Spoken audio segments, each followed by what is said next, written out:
بسم اللہ الرحمن الرحیم۔ السلام علیکم۔ حضرت سلیمان علیہ السلام اللہ سبحانہ و تعالیٰ کے عظیم پیغمبر گزرے ہیں۔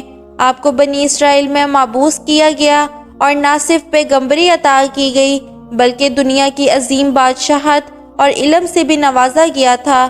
حضرت سلیمان علیہ السلام کو ایسی بے مثال حکومت اور سلطنت حاصل تھی کہ صرف ساری دنیا پر ہی نہیں بلکہ جنات اور ہوا پر بھی ان کی حکومت تھی، مگر ان سب سامانوں کے باوجود موت سے ان کو بھی نجات نہ تھی، اور یہ موت تو مقررہ وقت پر آنی تھی۔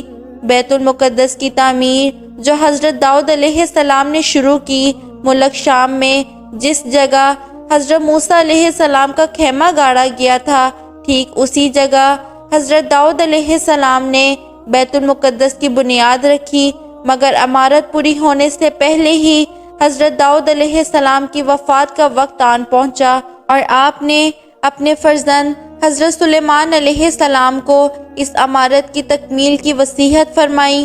چنانچہ حضرت سلیمان علیہ السلام نے جنوں کی جماعت کو اس کام پر لگایا اور عمارت کی تعمیر ہوتی رہی۔ جنات کی طبیعت میں سرکشی غالب تھی۔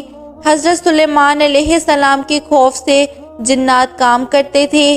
ان کی وفات کا جنات کو علم ہو جائے تو فوراً کام چھوڑ بیٹھیں اور تعمیر رہ جائے، یہاں تک کہ آپ کی وفات کا وقت بھی قریب آ گیا اور عمارت مکمل نہ ہو سکی، تو آپ نے یہ دعا مانگی کہ الہی میری موت جنوں کی جماعت پر ظاہر نہ ہونے پائے، تاکہ وہ برابر عمارت کی تکمیل میں مصروف رہیں اور ان سبھی کو علم غیب کا جو دعویٰ ہے وہ بھی باطل ٹھہر جائے۔ یہ دعا مانگ کر آپ محراب میں داخل ہو گئے اور اپنی عادت کے مطابق اپنی لاٹھی ٹیک کر عبادت میں کھڑے ہو گئے، اور اسی حالت میں آپ کی وفات ہو گئی۔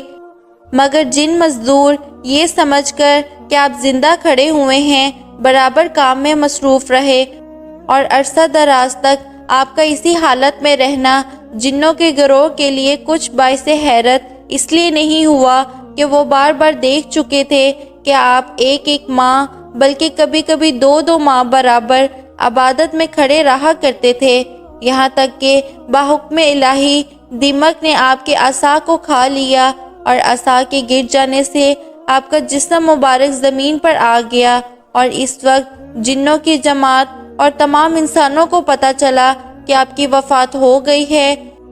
قرآن مجید میں اللہ تعالیٰ نے اس واقعے کو ان لفظوں میں بیان فرمایا ہے کہ پھر جب ہم نے ان پر موت کا حکم بھیجا تو جنوں کو ان کی موت دیمک نے بتائی جو ان کے عصا کو کھا رہی تھی۔ پھر جب حضرت سلیمان زمین پر آ گئے تو جنات کی حقیقت کھل گئی۔ اگر وہ غیب جانتے ہوتے تو وہ اس ذلت کے عذاب میں اتنی دیر تک نہ پڑے رہتے۔ اللہ تعالی ہم سب کا حامی و ناصر ہو، آمین ثم آمین۔